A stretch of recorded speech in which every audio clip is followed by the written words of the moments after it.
के अंतर्गत एकजुट होकर प्रतिज्ञा करते हैं कि न केवल समुदाय परिवार मित्र बल्कि स्वयं को भी नशा मुक्त करेंगे क्योंकि हर एक बदलाव की शुरुआत अपने आप से होती है।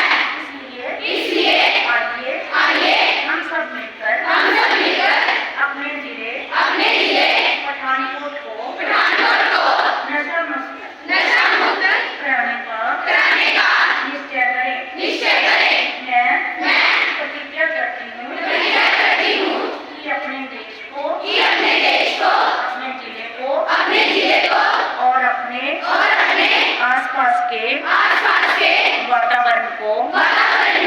अपनी क्षमता के अनुसार